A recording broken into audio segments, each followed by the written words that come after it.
Congestive heart failure is a process where the body accumulates too much fluid. There are many causes of heart failure. There's two general types that we call systolic or diastolic. Systolic refers to when the heart function is weak and when the heart is enlarged, and diastolic is a general term for excess fluid accumulation without enlargement or weakening of the heart.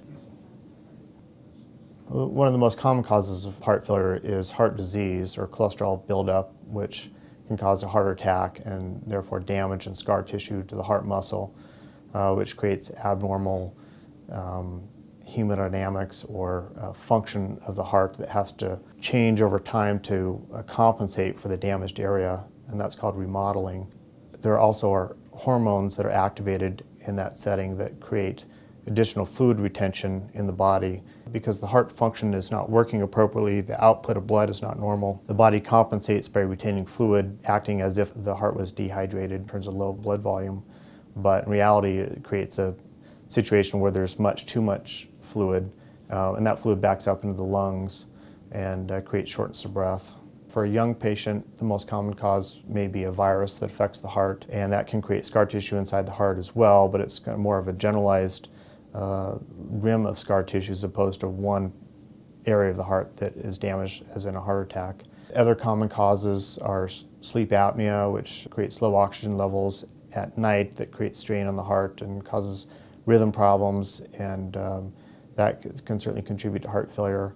High blood pressure is a very common cause that creates increased thickness of the heart to compensate for the high blood pressure, that then creates more of a stiffening process within the heart that also creates difficulty in getting normal blood output and also fluid retention.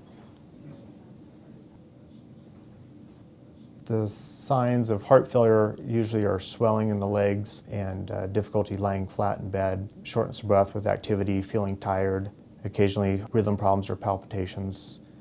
Young patients tend to have less swelling in the legs and often get more swelling in their abdomen and may feel abdominal fullness or loss of appetite or even abdominal pain. The initial treatment for heart failure first is to regulate the fluid balance, so water pills will prevent the excess fluid accumulation. Once the fluid levels are balanced, we also initiate blood pressure type medications called beta blockers and ACE inhibitors.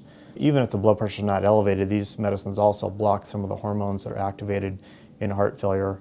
Whatever damage has caused the heart not to work correctly, the heart compensates by elevated levels of adrenaline, and so we block that with beta blockers, as well as activation of the renin-angiotensin system, and we block that with angiotensin blockers.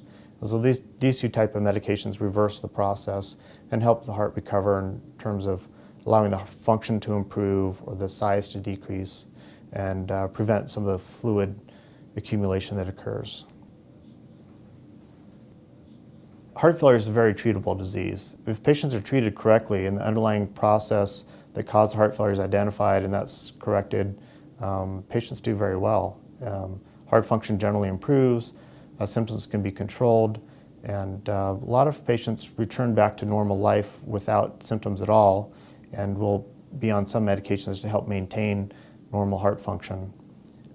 It all comes down to seeing the right person who will get you on the right treatment and treat it appropriately to improve your future prognosis.